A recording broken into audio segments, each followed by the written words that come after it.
And working in I love public radio. Some of you may know I still, am on the air every week and I volunteer. I love it. But when begging for dollars is part of your job, the pay doesn't tend to be really good.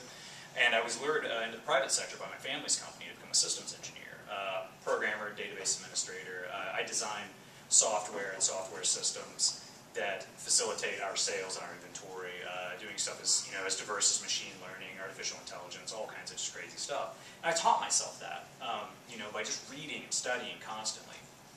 And I had no mathematical background in doing it. You don't need to have a lot of math to be a good programmer. It doesn't hurt. And so I taught myself the set theory that I needed, and I taught myself, basic calculus and things that, stuff you can pick up. And in context, stuff you can pick up when you're working with it every day. You just I seriously added 32 and 17 and got like 8 the other day. So I'm really bad at arithmetic still. So, but I started thinking, I was like, I'm doing all this math. I'm in a really comfortable point in my career. I'm a manager, so nobody's going to say anything if I'm not there. I mean, I have to write my own report. So I thought, I'm going to go to school and I'm going to get a math degree. And the idea behind that was two things. Was that getting, better math skills would, obviously help me at work.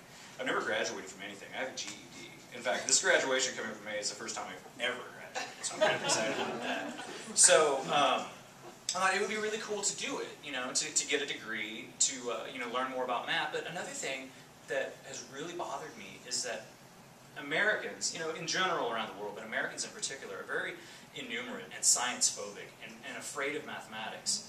And I thought, well, I wonder why. I could write a book about it, maybe. Maybe I could figure out why math is so hard. What is the math problem, really? And so I thought, well, I'm just going to go and start getting a math degree. And I knew that math was beautiful. I knew that it was interesting. And as I did it more and more, I just saw so much beauty and so many interesting things. And I'm not talking about, look at this graph, it's nice, or oh, look, it looks like a donut. I'm not talking about the products of mathematics. I'm talking about the ideas behind mathematics. The ideas of infinity, of the way things relate, of these diverse relationships in the system that we've created, discovered, and the way that it maps onto nature and models nature. It's just incredibly beautiful. I had obviously a lot of art because I've been working on a BFA, and I started looking at MIT's computational aesthetics program for kind of inspiration for how can I write about math, and how can I draw from this. And I saw a lot of parallels between what they were doing in the computational aesthetics program, which is now defunct, unfortunately, and what I wanted to do.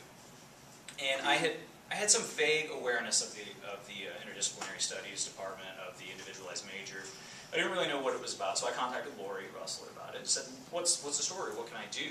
Because I would like to bring all my math knowledge and all my art credits and all my English credits. I mean, I have I think 5 departments. I have English, creative writing, poetry, I have music, I have art, I have philosophy, and mathematics. And so I thought, how can I bring all this stuff together into one coherent degree? And I started thinking about mathematical aesthetics, studying math, pure math, not with the idea of applications, not for trying to understand what a graph does, or really how we can model a population, or what we can do with inventory. Yeah, sure, I can do that now. And it's a really cool skill set that I can apply to my job, and I can go and say, well, we've got this problem with this inventory of this one customer, how do we deal with it? And we say, oh, well, we'll just apply this algorithm to it. I can do that now, but that's not the point of my degree. The point is to find these beautiful relationships, to write about them, to talk about them. And so I got together with Dr. Keisha Shaw in the math department, Jerry Hatch in art, and Daniel Kaufman in the philosophy department.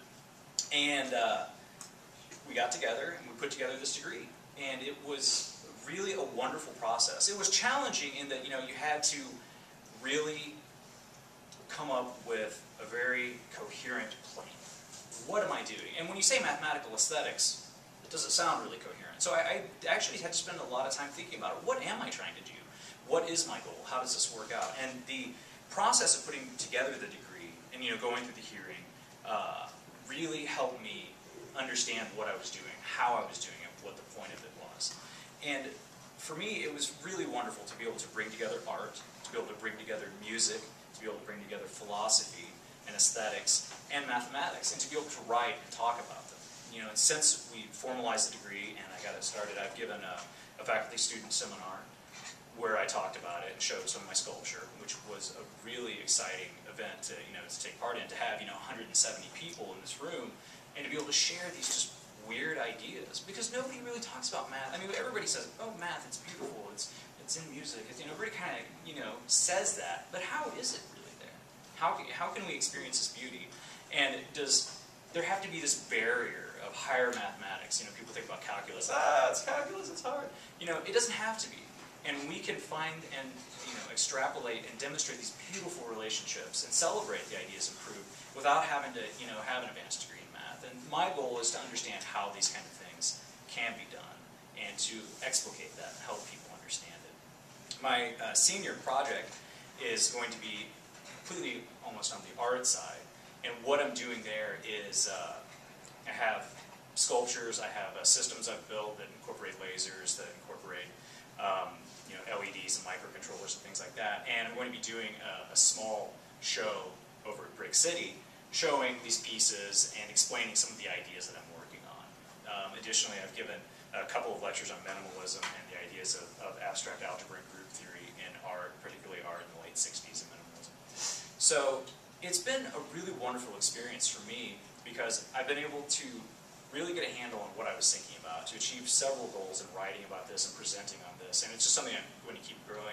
I was accepted in my graduate program last month, well, actually just a couple weeks ago, and I'm going to be pursuing a Master's in Mathematics in the Professional Science Master's program here, which is sort of, it's a new program and it's kind of an a la carte Master's, so it fits into what I'm doing here very well. I'm going to be studying music primarily with mathematics and that. But for me, it's been a wonderful program, and it's something that, you know, when adult students, you know, come to school, a lot of us have skills that don't really fit in with, you know, a lot of the programs that are there. We have a life experience, we have things, and a lot of us are in school maybe because we want to bolster our career set, but also a lot of us are in school just because we love learning. And I think that the individualized major is wonderful for adult students because it gives you the opportunity to bring your knowledge and your ability to function and deal with the real world to bear on your educational experience. So it's really good for, you know, returning students, and, you know, in my case, or just for adult students in general. And you know, I have to give it up to everybody in the Individualized Major program. I have never met, you know, a more excited group of people about weird ideas. I mean, you know, it's like, I walked in and said mathematical aesthetics, and Lori didn't blink. She's like, that's a cool name. I mean, they really, you know, I love all the departments that I've, you know, had the honor to work with here on campus, but they have really just been excellent and just so excited and so encouraging, you know, about finding out what it is specifically that I want to do and to help me do it. So it's something that, you know, I really think applies well to adult students, to returning students, and, you know, obviously, I mean, you get some really cool skill sets. I mean, I would, you know, I have to hire people if any one of these guys walked in. I mean, if they'd be a shoo-in. So I mean, it's like not only does it give you a diverse knowledge base, I mean, you've got to be sharp to pull it off, you know, and it creates students that are very employable. And we talk a lot today about how master's is the new undergraduate degree. Like, you have to, you know, go forward and get this, you know, master's, because you're not going to get hired with just an undergrad degree like maybe 20 years ago you would. But when you have a degree like this, you have demonstrated the skill set to go above and beyond what just a typical degree is. And, you know, and I think they're a great example of people that have shown how much skill they have, and just by having the degree. So I think it works well for, you know, adult students, for younger students, for everybody. It's really something that can allow smart people to do smart things. Okay. Well, I'm very proud to hear our students talk, so let's